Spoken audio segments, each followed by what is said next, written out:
Sa silong ni Kaka, may taong nakadapa, kaya pala... Hi, this is Charlie Fry at nais ko lang batiin at magpasalamat sa Gintong Araw TV vlog sa pag-feature ng history ng aking ama na si Mr. Boy Sullivan, ang hari ng novelty songs sa buong Pilipinas.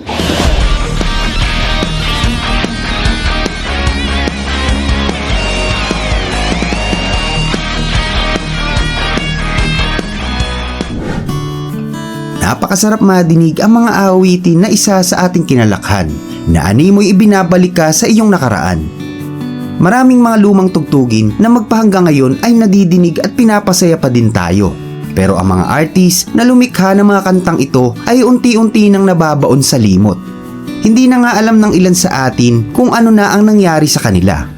Kaya sa video na ito ay ating babalikan ang mang-aawit na nakilala bilang The King of Philippine Novelty Songs. Yan ay walang iba kundi si Boy Sullivan na kumanta't sumulat ng O Carol. Mabuti pa kaya O Carol, lagyan ko ng lawa. Anak ka ng Pu, Anak ka ng Pu, anak ka ng Tinikling, inyong pagmasdan ang binte ng mahal ko. Halili Tayo, Yung matikman ang at ang walang kamatayang Haring Solomon. si Haring Solomon, may alagang pagong. Pag-uusapan din natin ang comedy trio na The Big Three Sullivans na nagpakilala sa atin ng mga novelty songs mula pa nung dekada 60. Sila ang umawit ng mga kanta gaya ng May Pulis sa Ilalim ng Tulay, May pulis sa ilalim ng tulay. Kahulugan ng Nunal, Nalaw sa talampakan ay layas ang kahulugan. Tayo'y Magbugtungan, Ay pakinggan sa aming at marami pang iba. Kung bago ka pa lang sa aking channel, hinihiling kong mag-subscribe ka na. Pindutin mo na rin ang notification bell upang updated ka sa mga video na gaya nito. Si Pedro Santos Jr. ay sinilang noong ika-2 ng Enero taong 1937 sa Hagunoy, Bulacan. Siya ay mas kilala natin sa kanyang screen name bilang si Boy Sullivan. Dekada 50 ay nang magsimulang mamayagpag ang kanilang karera sa industriya ng musikang Pilipino. Nakilala sila bilang ang kauna-unahang novelty comedy trio na tinatawag na The Big Three Sullivan na binubuo nila Mar Lopez, Boy Sullivan at Aping Daldal. Sila ay talagang kinagiliwan ng mga Pilipino dahil sa kanilang monster hits tulad ng May Pulis sa Ilalim ng Tulay. Bata pa lamang si Boy Sullivan ay namulat na siya sa musika dahil malaki ang naging impluwensya sa kanya ng kanyang ama na noong mga panahon na yon ay isang sikat na manunugtog ng radio base sa Bulacan. Kaya naman hindi nakapagtataka na sa murang edad noon ng batang si Boy Sullivan ay marunong na itong kumanta at tumugtog ng ilang instrumento gaya ng saxophone. Nakatapos si Boy ng sekundarya pero mas pinili nito na maging artista na taliwas naman sa kagustuhan ng kanyang tatay dahil ang pangarap talaga nito para sa kanya ay maging isa siyang mahusay na musikero. Pero dahil dito ay naglaya si Boy Sullivan sa kanilang tahanan nung siya'y nagbibinata na. Nagtungo ito sa Maynila upang makipagsapalaran. Madalas siyang tumatambay sa mga film production at sa di kalaunan ay nakasama siya bilang extra sa mga pelikula at ang madalas niyang ginagampanan ay ang karakter bilang isang goons. Napadpad naman si Boy Sullivan sa Caloocan at dito habang nanonood siya ng liga ng basketball ay may nakilala siyang isang lalaki. Yan ay si Ray Ramirez na sa pagdating ng panahon ay magiging isa sa bubuo ng duo na Raycards Duet. Si Ray ay isang barker ng mga pampasaherong jeep sa Maynila noon. Subalit sa hirap ng buhay ay wala itong permanenteng tirahan. Naging magkaibigan naman ang dalawang ito. Pero nung mga panahon na yun ay ang tanging kanlungan lang nila sa gabi ay ang mga nakagaraheng jeep. At ito na din ang nagsisilbi nilang tulugan. At dahil nga may background si Boy Sullivan sa musika at mahilig naman si Ray na kumanta ay nagpasya ang dalawang ito na maging duet. Kaya naman madalas silang naiimbitahan sa mga kapistahan at nang lumaon ay nagplano sila na sumali sa isang singing competition na idadaos sa kapistahan ng Quiapo noong 1953 at ang magiging premyo sa mananalo ay ang regular na pagtatanghal sa Clover Theater at Grand Opera House. Isang napakalaking adbentahe nito para sa kanila kung sakaling sila ay mananalo.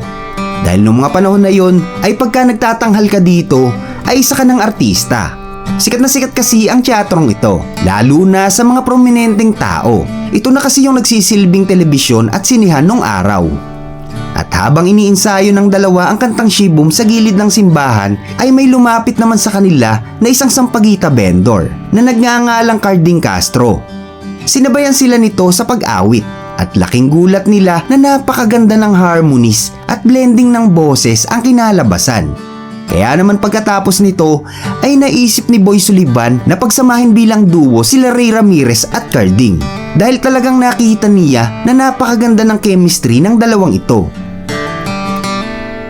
Sumali sila sa nasabing patimpalak sa Quiapo, Manila. Sina Ray at Carding Castro ay nagpakilala bilang Ray Cards Duet at si Boy Sullivan naman ay lumahok din bilang isang solong mang-aawit. Nagawagi ang Ray Cards Duet sa paligsahan at nakuha nila ang gantimpala na maging regular na performer sa nasabing teatro. Pero nung marinig naman ng isang music producer si Boy Sullivan nung kumanta sa paligsahan ay naging regular din ito sa pagtatanghal sa Clover Theater at sa Manila Grand Opera House dahil napahanga niya ang marami noong mga oras na yon. Di nagtagal ay sinama naman siya ng kanyang kamag-anak na si Mar Lopez at nagbuo sila ng duet na tinawag nilang The Sullivan Brothers. At sa paglipas ng panahon ay sinama naman nila si Apeng Daldal at sila ay naging trio, kaya naman tinawag silang The Big Three Sullivans. Naging hit na hit ang kanilang musika. Sila ang kauna-unahang novelty trio noong dekada 60 dito sa ating bansa. At dahil sa kasikatan na nakuha nila ay pinasok na rin nila ang mundo ng pag-aartista. Pero mas nakilala sa kanila si Apeng Daldal dahil sa angkin nitong pagpapatawa. Kaya naman di naglaon ay nagpaalam ito sa kanila upang mag-focus sa kanyang karera. Napalitan naman kaagad ito ni Ding Arasa.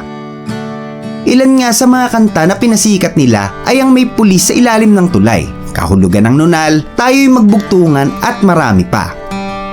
Tunay nga talagang hinangaan ang kanilang mga awitin.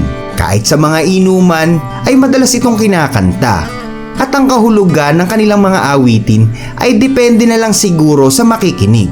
Dahil kung bibigyan mo talaga ito ng masamang kahulugan ay masama talaga ang kalalabasan. Subalit noong 1972 ay nabuwag ang trio dahil na rin sa ilang mga personal na rason. Pinuo naman ni Mar Lopez ang trio na 3 Pinoy na binubuo ng isang Bulakenyo, isang Bisaya at isang Ilocano. Pero hindi nagtagal ay muling binuhay ni Mar ang The Big Three Sullivans kasama si Ding Arasa at ang bagong miyembro na si Tito Bindoy. Habang si Boy Sullivan naman ay kinuha ng biker music at nag-focus ito para sa kanyang solong karera sa musika. Inilabas ni Boy Sullivan ang kanyang kanta na Haring Solomon at ito ay naging patok na patok sa mga nakikinig. Ang awiting ito ay bumenta ng milyong kopya. Naging mabiling-mabili ang kanyang album, lalo na sa mga kababayan natin na nasa abroad. Dahil ang kanyang mga awitin ay pumupukaw sa kanilang lumbay o pangungulila sa kanilang pamilya. Nakapaglabas si Boy Sullivan ng 3 studio album under Biker Music. Yan ay ang Haring Solomon 1, Haring Solomon 2 at ang Basket Butas-Butas.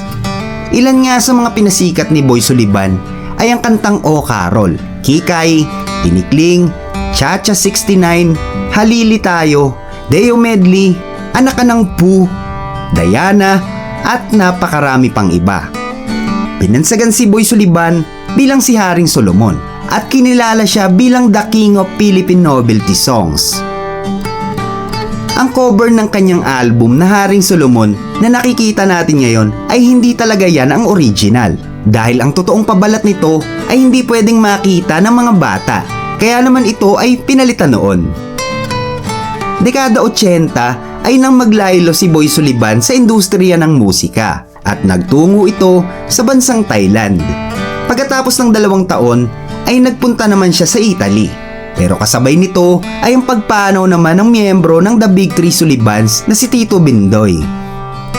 Di nagtagal ay umuwi si Boy Sullivan dito sa Pilipinas at muli siyang sumama sa The Big Three Sullivans kasama si Mar Lopez at Ding Arasa. Pero sa kalaunan ay nagpaalam din siya dito. Kaya naman pinalitan siya ni Dick Morados. Nagbuo kasi siya noon ng sarili niyang banda. Kasama ang anak niyang si Charlie Santos o sa ngayon ay mas kilala natin sa tawag na Charlie Fry. Nagtungo ang kanilang grupo sa Japan at doon ay nagtatanghal sila sa mga nightclub. Tumagal ang kanilang pakikipagsapalaran sa abroad bilang isang music entertainer. Sa huling bahagi ng dekada 90 ay sumakabilang buhay naman ang member ng The Big Three Sullivan na si Ding Arasa at dito ay muling sumama si Boy Sullivan sa trio. Muli silang nagtanghal sa mga piyestahan at iba pang mga event, subalit sumunod naman na pumanaw si Dick Morados. Kaya naman tuluyan ng nabaklas ang Novelty Trio. Sinubukan pang ipagpatuloy ni Mar Lopez ang The Big Three Sullivan kasama ang bagong miyembro. Subalit ang kasikatan ay hindi pang habang buhay. Katulad ng ningning na mga bituin sa langit ay kumukupas din. Dahil sa pagpasok ng taong 2000 ay iba na ang nauusong musika. Kaya naman hindi na ito nakakuha ng mga gigs at mga promotions. At dito ay tuluyan na silang nagretiro sa industriya ng musikang Pilipino. Tumagal sila ng mahigit 5 dekada sa kanilang karera sa musika. Maraming artist ang humanga sa kanila, gaya nila Fred Panopio, Yoyoy Villame, Tito Vic and Joey at napakarami pang iba. Subalit noong June 26, taong 2020, si Haring Solomon o si Boy Sullivan ay pumanaw sa edad na 83 dahil sa pneumonia. At pagkalipas lamang na mahigit 1 taon noong November 5, 2021, ang founder ng The Big Three Sullivans na si Mar Lopez ay pumanaw naman sa edad na 85 dahil sa atake sa puso.